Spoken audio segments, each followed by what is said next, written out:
Start. मित्रों, मुझे फिर से यहाँ आप सब लोगों के बीच आकर बहुत खुशी हुई है। विराम। आप में से कई इस बीच मुझसे भारत में या संसार के किन्हीं अन्य हिस्सों में मिल चुके हैं। विराम।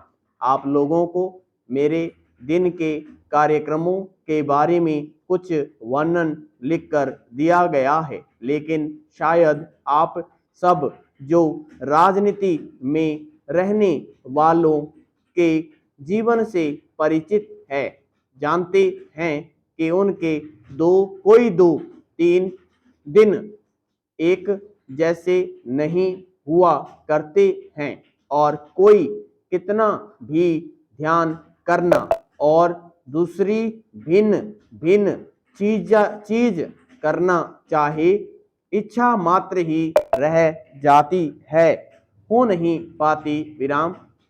मैं जब लोगों के बीच रहती हूँ और खासकर ऐसे दिलचस्प लोगों के बीच जैसे कि आज इस हाल में उपस्थित हैं, तो भी मुझे विश्राम और मनोरंजन प्राप्त होता है। विराम पैरा। हमारा समय सीमित है। विराम। इस कारण मैं लंबा भाषण नहीं देने वाली हूँ। विराम। मैं केवल थोड़े से विषयों का ही वर्णन करूंगी ताकि आप अपने प्रश्न तैयार कर सकें। और हाँ, आपके इन प्रश्नों में वह सब भी सामने आएगा जिसमें आपकी रुचि होगी। विराम। ठीक 5 साल पहले मैं यहाँ आई थी और तब मैंने आपको उन चीजों के बारे में बताया था जो हम भारत में करना चाहते हैं। विराम।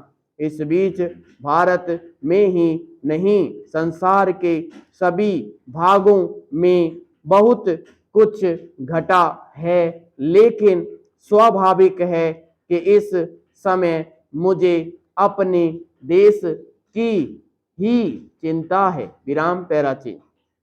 सन 1966 में मेरे अपने देश में संसार के समाचार पत्रों में, जिसमें अमेरिका के पत्र भी शामिल थे, हमारी एकता, हमारे लोकतंत्र और हमारे जीवित रहने की दासता के बारे में संदेह प्रकट किए गए थे। विराम। बस मैं इतना ही कहूंगी कि मैं फिर आज आपके सामने हूँ, लेकिन हम एक अंधकार और कष्ट के दौर में होकर निकले हैं, जो संकट के अभ्यस्त लोगों के लिए भी काफी असाधारण रूप से गंभीर था।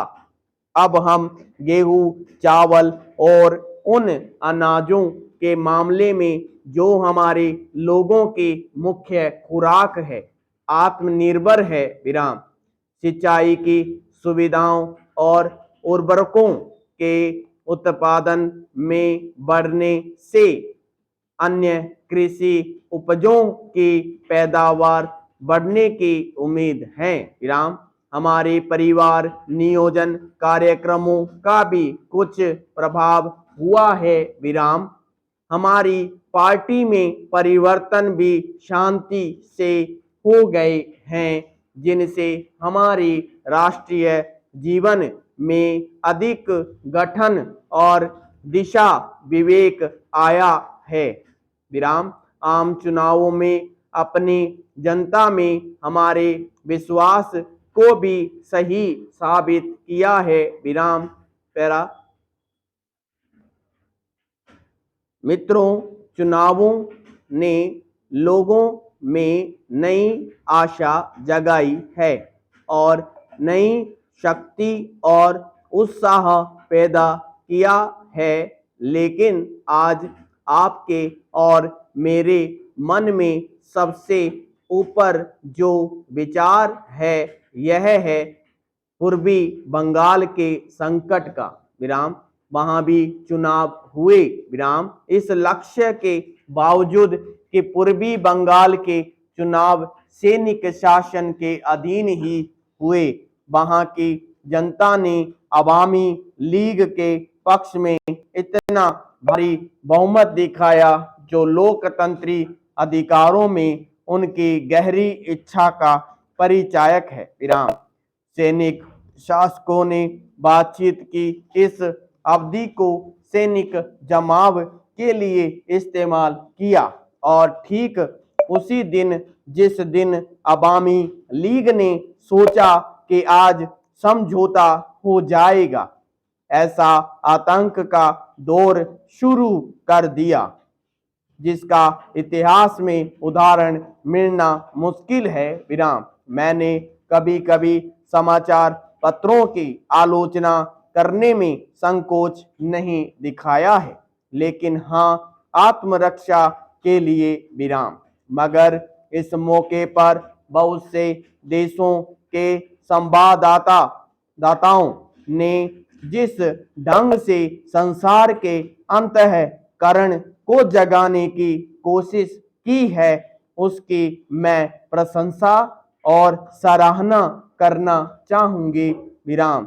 उन्होंने पूर्वी बंगाल से पर्दा उठाकर वहां की अत्यधिक दुखद घटनाओं की सच्चाई को संसार के सामने उजागर करके साहस और धैर्य दिखाया है विराम पेराचिन। उनका शाब्दिक वर्णन तो सीधा और ईमानदारी का था ही, लेकिन उनके भेजे गए चित्रों ने तो दुख और मुसीबत का जो मार्मिक चित्र पेश किया, उसने अपने शब्दों को भी पीछे छोड़ दिया विराम।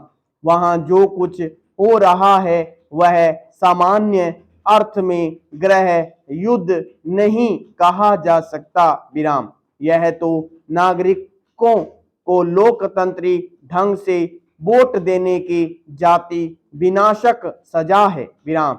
यह अपने विरोधियों से छुटकारा पाने और साथ ही अपने पड़ोसी राष्ट्र के खिलाफ लाखों बेबस लोगों को हथियार बनाकर इस्तेमाल करने का अजीब और क्रूर तरीका है विराम। शरणार्थियों की संख्या यूरोप के कुछ देशों की जनसंख्या के बराबर है, जैसे कि बेल्जियम और ऑस्ट्रिया, जहां मैं अभी हाल ही में गई थी विराम। हमारी समझ में यह एक नए प्रकार का आक्रमण है। इससे निश्चय ही हम पर एक ऐसा आर्थिक भार आ पड़ा है जिससे हमारी अंतरात्मा स्वीकार नहीं करती और जिससे राजनीतिक और सामाजिक तनाव हो गए हैं तथा जिसने हमारी सुरक्षा को खतरा पैदा कर दिया है विराम। यह देश का आंतरिक मामला नहीं है। असुरक्षा के कारण वहां के लोग भारत में आ रहे हैं। समाप्त।